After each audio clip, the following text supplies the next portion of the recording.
Hey, and welcome back. So as we wrap up the end of our projects, there's one last topic to cover, and that's post-launch, right? So we just finished preparing for pre-launch, and after pre-launch, we have our stories and our acceptance criteria, and our developers are working on the code, right? We've gotten input from all of our stakeholders.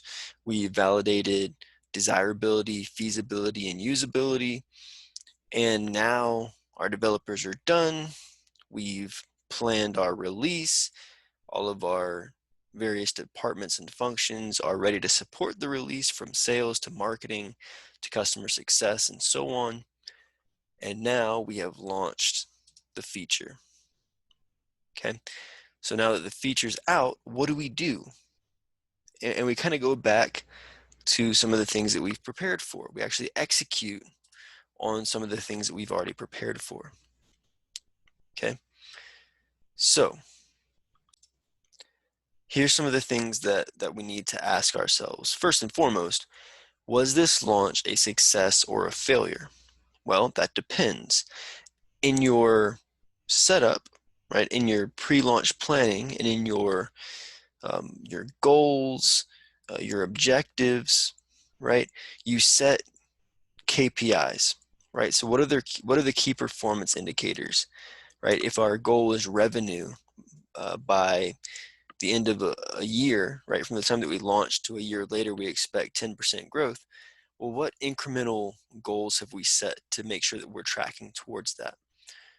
Are there other KPIs like feature adoption, right? Is there a certain quantity of usage that we've set, right? Is retention our goal? And are we seeing month over month that our retention is growing, right? So you have to measure against your KPI. So what are those key performance indicators that are leading indicators, right? And then the lagging indicator of the actual goal being hit or not really determines whether it's a success or a failure. Okay, are you hitting your forecast? Are you hitting your goals?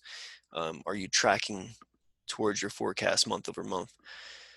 And if it's not trending in the right way, or it ends up becoming a failure, you should notice that things are failing before the end of that year if it's a year-long goal. But you have to ask yourself through the process of analyzing this data, analyzing reality versus the goals and forecasts you set. Is it your product or is it the process? And what I mean by that is, did you launch the wrong thing, or did you launch it wrong, right? Is it the wrong solution to the problem? Did you misdefine the problem? Or is the execution of the solution not ideal, right? So it could be a number of things. Or going to the process, is there something cross-functionally that's gone wrong, right? Are incentives misaligned where the sales team isn't incentivized to sell the thing, right? I've seen this before where a product gets launched, the sales team has no incentive financially to promote or sell that product, and so they don't focus on it. They shift their attention to the things that are going to bring themselves commission, right? Um, you know, the company goals say that we need to sell this thing, but in reality, people need to put food on the tables for their families. And so if incentives are misaligned, um, that goes beyond you as a product manager. That's something that you'll have to influence throughout the org. If there are misaligned incentives cross-functionally, you can't go in and demand that incentives get changed, but you can address the problem for what it is if you realize it, or figure out that it is a problem, right? And outside of sales, there could be other issues, right? Are there processes in place that are hindering your success? And in a similar vein, are there unforeseen constraints or blockers, right? Or are there things that have come up that now that you've executed on this feature or this product, that there are outside forces that are constraining your success or blocking your success, whether it be, technically, whether it be, your billing engine. It could be a number of things that are blocking or constraining your ability to succeed. So you really have to break it down, right? Because if you're not hitting your KPIs, if you're not hitting your goals, it's natural to fall back and say, oh, well, it's just we failed as a product team. We didn't ship the right feature. We didn't identify the right problem.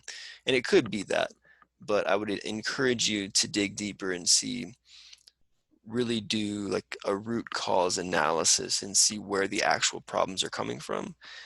And so you'll have to ask a lot of questions inside of your organization to figure that out. Okay. So whether it's a success or not, you need to get feedback, right? Early and often, as soon as you launch, you should be getting feedback. From a quantitative standpoint, are people using the feature that you just shipped, right? Is revenue being generated if that's part of the feature that it's revenue generating?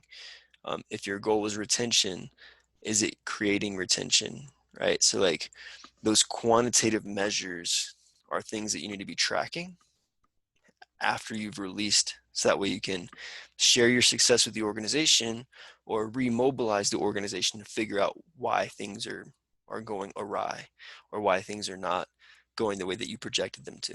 Okay. And then from a qualitative standpoint, look for feedback from reviews, from support tickets, quotes during the sales process. They could be like, man, this is the best thing ever, right? Through the implementation process, man, this is so smooth and so easy. This is way better than X competitor. Or social media posts. If people are so excited or so angry about your product or the new change that you made to your product, they might tweet about it or post on Facebook, Instagram. They might make a TikTok video about it. Who knows? But have your eyes and ears open for that kind of feedback, right? And then also from a qualitative standpoint, is there cross-functional feedback coming in? Is the change you made impacting support tickets in a positive way? Have support tickets gone down, right? Has your implementation team been able to be more successful?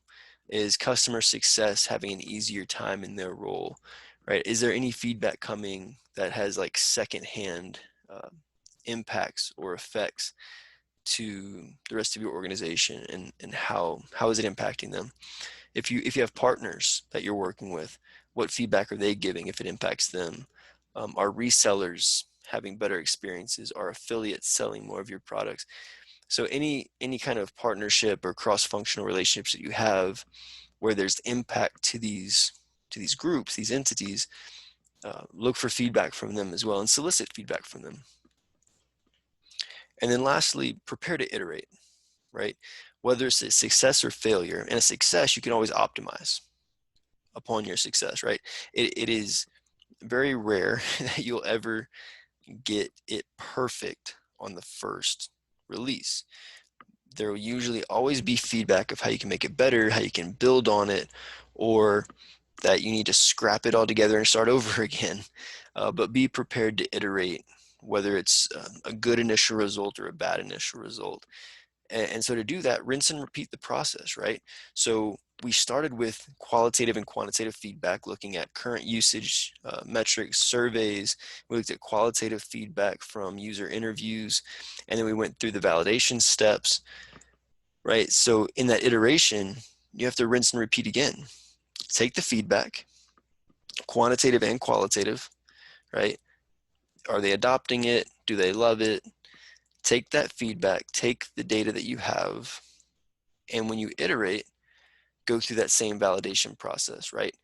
Look at the quantitative data, go back and solicit more feedback from users, do more user interviews, and continually improve the product. Okay, so that's really the product process in a nutshell from start to finish. Okay, so as you wrap up this project, right? We don't go as far in this project as actually working with engineers and designers to actually ship an actual thing into the world, right? But as you get into your first role in product, remember that when you write that user story and the acceptance criteria, you're not done, right? You have to work cross-functionally to mobilize the organization. And once the feature does ship, you're still not done. You have to be able to iterate, solicit feedback, and make sure that the final feature, if a feature is ever final, is optimal, right? And there's, at some point, there's diminishing returns on the work that you do.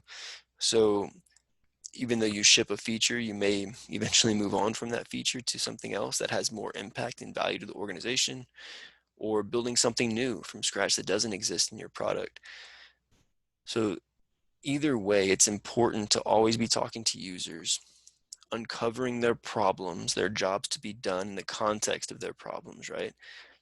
And always looking for ways where you can create value and then capture that value as well. So with that, it's been such a pleasure to take you through this journey. I would encourage you that once you're done this project, to do it again, right? Having more experiences is a really good thing, right? And all the feedback that I've gotten from directors of product and VPs of product is that the output of these portfolios are really powerful. It would make a big difference in the vetting process for who they bring in for interviews. So make sure that you're promoting this with your resume. Make sure you're promoting this on your LinkedIn page. If you've already put yourself as an intern for Path to Product as a product manager intern, make sure you add this in the description so that way you're driving as much visibility to this. I would encourage you to share your portfolio in product management groups on Facebook and LinkedIn with your networks, and really put yourself out there and solicit feedback, right?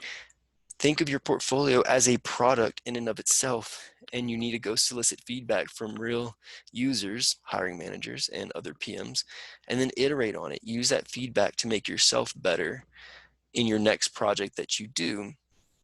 And I would encourage you to look for diverse opportunities, right? If you did a project on business to business software, try one on a consumer app, or vice versa. If you did a consumer app like Netflix, try a business to business app like a CRM tool, or an HR tool, or any other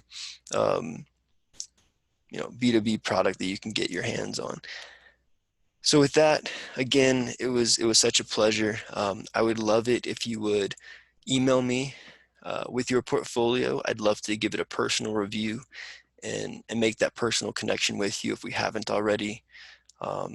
And also, if you email me with your portfolio, I'll follow up with a free gift attached in my reply with the feedback.